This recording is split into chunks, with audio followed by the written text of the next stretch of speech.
अवसरमा हार्दिक बधाई शुभकामना व्यक्त गर्दछु। तपाईको अलिकति लगाइदिनु सुस्वास्थ्य र आन्तरिक जीवनको कामना गर्दै यस्तोमा यहाँले हाते ताकेका चिताएका सबै हवन कुण्ड लगाइसक्यो। तपाईको पढाइ लेखाइ ज्ञानमान सम्मान भविष्यमा राम्रो लागि राष्ट्र निर्माण गर्न सक्ने गरेर राष्ट्र सेवकका रूपमा रहन सक्ने गरेर यहाँको सफलता मिल्न सकोस् यो गरौँ यही शुभकामना व्यक्त गर्न चाहन्छौँ। यो समाधान यो तल हात थापा यो हवन कुण्डको हो क्या तपाईँका हरेक कार्यहरू सबैलाई लगाउन देऊ। शक्तिहरू अगाडि भगवती माथि हुने कार्यको सफलता मिल्न सकोस्।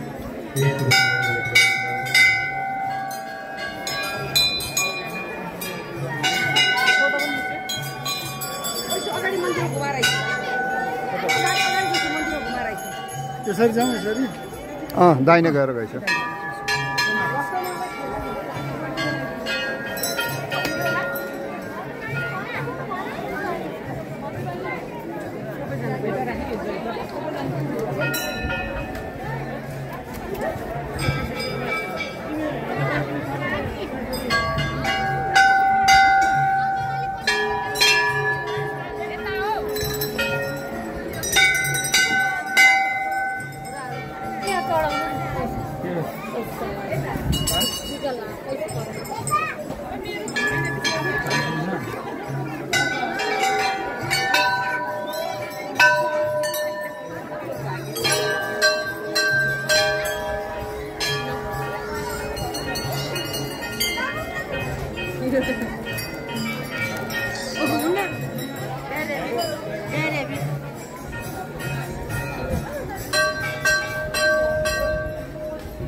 तपाईँले हाते ताकेका चिताएका सबै कार्यहरूको सफलताका लागि भगवती माताबाट आशीर्वाद ल्याउन सकोस्।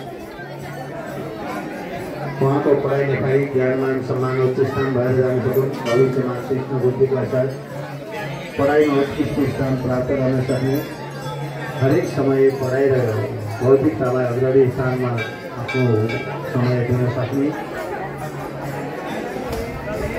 र उत्कृष्ट कार्यकारीको उहाँको तत्परता रहिरहन सक्ने गरेर भगवती माताबाट आशीर्वाद रहन सकोस्।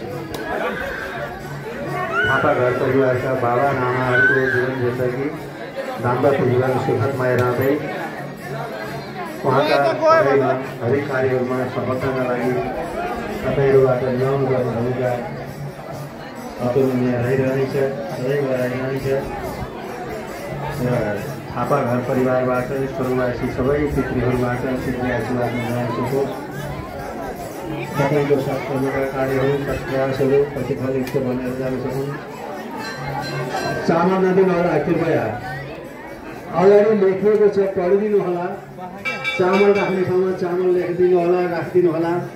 चारा भएको ठाउँमा चारा राखिदिनु होला। तपाईँले ल्याएका चामलहरू फिर्ता नगर्नु होला। तपाईँले ल्याएका चामलहरू मेची महाकालीबाट आउनुहुने भक्तजनको निधारमा अक्षता बनेर जान्छ। सबै भक्तजनको निधारमा टीका बनेर जानेछ। तपाईँले ल्याएका चामलहरू गौशालामा रहेका गौमाताहरूका निमित्त प्रसादी बनिन्छ।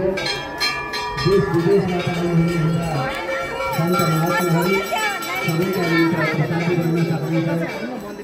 तपाईँले छोडेका चामलहरू यहाँ अध्ययन गर्ने साना साना भौतिक बाबुहरू छन्, उनीहरूका निमित्त प्रसादी बन्न जानेछ।